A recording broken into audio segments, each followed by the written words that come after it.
Good morning. This is Dick Wright, Area 58, Access TV. I'd like to welcome you to our program of Getting to Know Halifax. This morning here with Chief Broderick. We'd like to do a little interview with him, find out what's going on in town. Good morning, Chief. Morning. How are you? Great. Good. I'd like to start with a little bit of information about yourself. If you could tell us how long you've been in town, what your desires were, how you wanted to become a police officer. It's kind of a long story. I grew up in town. My mother grew up in town also, so the family's been in town since about 1910, I think, is when I moved in.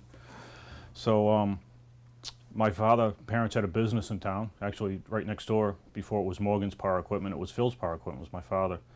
And he got to know some of the officers that come in and do some work and got friendly with them. And it was always kind of neat meeting them on that level, on a non-law enforcement level, and get to know them like that. And at that time, Chief Waterman, Howard Waterman, was in town, and it was always kind of neat growing up. There used to be a little luncheonette at King's Supermarket. We'd go in and have lunch there, and the chief would be there, and it was just, the interaction was kind of neat. So I always had a little bit of fascination with that. But through high school, it kind of went away. I was interested in engineering. I got out of high school and went to engineering school, and actually ran out of money, essentially, because it's just was expensive as it is now. And so I left school and came back home and picked up kind of where I left off with doing some construction work and things like that. And my parents were friendly with Jimmy Keene, the sergeant at the time, and we were just having some conversation. He said there was some openings on the department, and it sounded like something fun to do, actually. It was very interesting, and so that was 1984. They sent me to my first class. It was actually an OUI class in Kingston. Yeah. So we started back then as auxiliaries that were underneath the Civil Defense Program. So we worked Friday and Saturday night for free. We'd come in and take a cruiser. There'd be a couple of us who were probably half a dozen auxiliaries, and we'd go about town and do some of the more basic, mundane things, and just evolve from that. You've seen, obviously, many changes in the town over your years as a police officer. It has changed, yes. Yeah, dramatically, yeah. I think. In my 40 years in town, I can see a huge change. Mostly for the better, I think. Oh, definitely, definitely. What are some of your likes or dislikes about the job, if you have any? I've been doing it a long time, obviously, so I've liked it right from the start. I like the town. I've never wanted it to leave. I've been here off and on since '84. I like the people. I like the interaction with the people. I like knowing the area and knowing the residents. It's the nice part of it. Yeah. Obviously, some of the unpleasant parts is that comes with all law enforcement, is that sometimes you have to have some negative interaction with people, especially people that you know or grew up with. So yeah. That's not always pleasant, but it's part of the job, and that's what you have to do. So. How's the staffing of your department? Is it where you think it should be in order to handle? I believe we have about 8,000 residents in Halifax. Staffing is a tough call. Staffing is very expensive. That's the biggest part of my budget is the salary. As of last year, we had a level of staffing that we tried to achieve for a long time. As of last year, we finally got that last person on, so I have 13 patrol officers, full time. We've been trying to fill that for 20 years almost, and we finally got that last person up and running and out on the street, which was a nice feeling. Is it as much as I'd like? No. I mean, we could always use some more staffing. There's always things to do. There's always little bits and pieces that kind of get left behind that should be done, or we try to do, but we have to balance that with what the town can afford. And if we can accomplish you know, enough to keep everybody safe and the town, you know, as happy as we can, then that's our mission. So. As a rule, what do we have for staffing out on the roads per shift? I realize at night there's probably not as many officers out on the street. No, we try to keep 2 officers on all the time.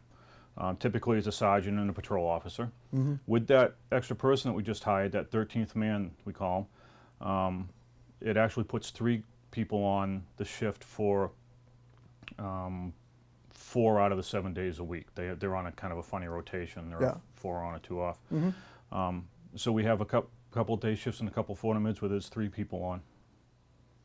That's good. That's good. I know I wouldn't want to be out there by myself in a traffic stop without any kind of a backup or anything.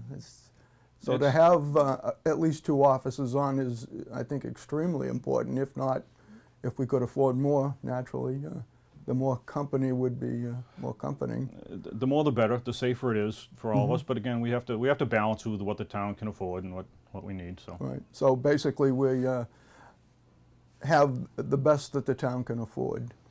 I think so. I I think so. I think we have a good bunch of guys here, so that they're getting their money's worth. How about the equipment?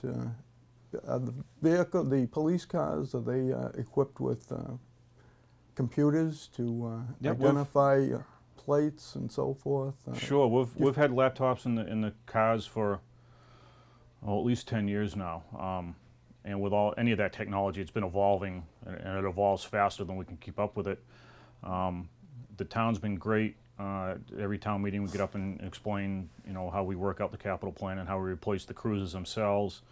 And typically with that money, we can keep the computers and the equipment in the cruisers up to date. So we've been fortunate that the town's been able to keep us, you know, with good equipment and what we need to get the job done.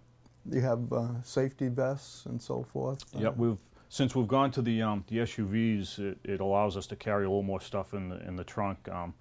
We have all of the cruisers have all the basic equipment, you know, medical first aid kits, all the safety equipment, you know, anything they might need at a particular scene. So they're pretty well staffed, and we get by. Do we use or have tasers in the town, Chief? Yep, we were one of the first towns in the area. I think we've carried them for 5 or 6 years now. They fortunately don't get deployed often, 2 or 3 times a year, but that's okay. Yeah, that's not a bad thing. It's an option for the officers, so they don't have to go hands-on, and you know, it's a help. So it's not a perfect tool, but it is a tool that we have. That's good. How about firearm permits? Do we have many applicants looking for a firearm permit in town?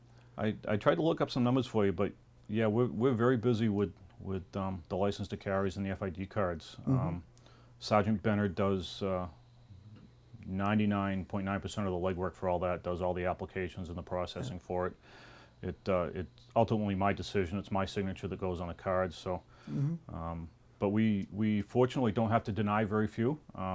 There are what they call statutory disqualifiers, where the state says that, you know, if you have this particular thing on your record, you're just not eligible. Yeah. And there's always an appeal process, but we process quite a few. Well, that's interesting, since I would never have any desire to own a weapon, because I feel that that's what the police department is really here for in town, that if there was a problem, that I want to rely on the police department and not necessarily myself. Sure, and that's entirely your call and anybody's call. Yeah. So we don't advocate one way or another. We try to process the paperwork and make sure that people that do get them have a good handle on the safety and the reasons and that sort of stuff. But that's entirely so you personal basically call. take the paperwork and forward it on to higher authorities to check out, and then we do a background check, a records check, and a mental health check, which has been statutory for the state for a long time. It's a very quick process right now. You know, we do that, gather all the information, and forward it to the state, and they review it, make sure everything's in line, and they print the license and send it back to us. How about the drug epidemic that's going on? Do you see much of, I'm sure every community has it going on, but do you see a lot of it? Has it created a problem within the department staying on top of it? It's as much an issue for us as anybody, unfortunately. Last year, calendar year, we averaged, I'm going to say, 1 overdose a week, sometimes 2 or 3 a week. Really? For the heroin and the fentanyl and that sort of drug. It's difficult to tell exactly what it is, but we're very busy with that. We were, again, one of the first communities in this area to have the officers carry the Narcan. I think in the last calendar year and up to this point this year, we've had, I think, 3 deaths from overdoses out of 50 or 55 cases. And I think I'm going to say almost all of those are saves attributed to the police or the fire department having the Narcan and being there quickly. Once again, it always puts the police and the fire department in an awkward position to know when to use it and when not to use Narcan, I think. Fortunately, for just informational purposes, fortunately the Narcan is a pretty safe drug, and the medical oversight people don't typically let us use anything that's going to be harmful. If in fact somebody appears to be overdosing on an opiate that the Narcan works on, and it's not, and we administer it, there's no harm. So if it's an entirely different sort of medical problem and we administer the Narcan, it doesn't, there's no harm at all to the person. So it makes it nice for us. It takes a lot of that guesswork out of it. And if we administer it and it works and it saves the person, then all the better. Good. Excellent. So we've made progress in that direction. How about traffic safety? I see nothing makes me happier than to see one of the officers sitting on the side of the road doing speed checks. Traffic safety is, I think, is a twofold thing. One is safety, obviously, to keep people slow and keep them safe, but it's also quality of life in the neighborhoods in town. Nobody wants to have the cars racing through the neighborhoods. The majority of the town is just that. It's smaller streets and neighborhoods and kids growing up and that sort of stuff. So nobody wants the speeders or the drivers that are being a nuisance. So we look at it from both points. It's a quality of life issue, and it's also a safety issue. So, and we do a lot of traffic. It's one of the biggest complaints.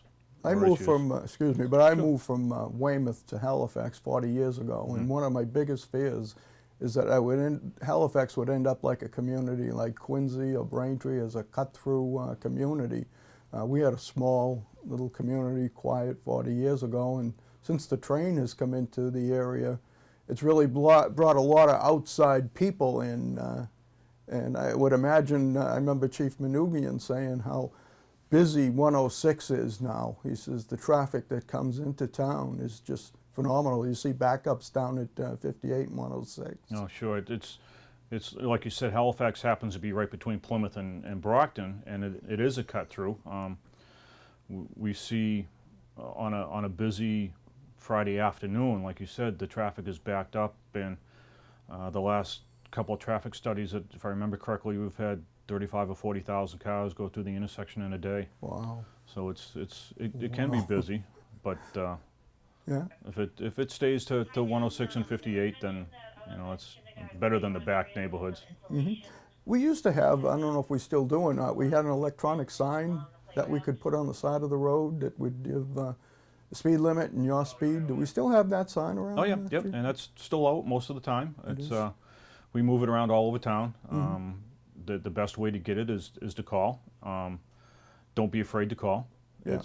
I always tell people it's the old adage, a squeaky wheel gets you oil. So if we don't get any complaints from one end of town and we're getting more from the other end, it's going to be down the other end. So if you want it and you think you need it, bug us, call us and let us know. Is there anything you'd like to add, share with the community? Not anything in particular. I think with the recent news headlines, they've got it pretty good. If you see something, say something, let us know. True. We can't help, we can't try to fix it if we don't know about it.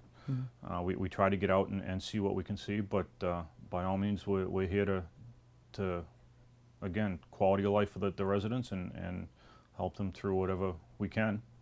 So. Personally, I think you guys do an awesome job. I really do. And I'm Thank saying you. that as a citizen who doesn't mind paying my tax bill, because I see my tax dollars going to work, and I appreciate the protection that we get from the police department.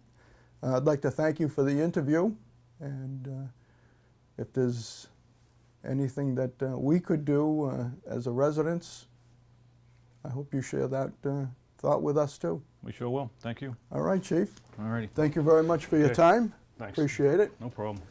And so conclude our interview with Chief Broderick, Halifax Police Department. I'd like to thank him again and thank the viewers for watching, and we'll talk to you next time when Getting to Know Halifax. Thank you.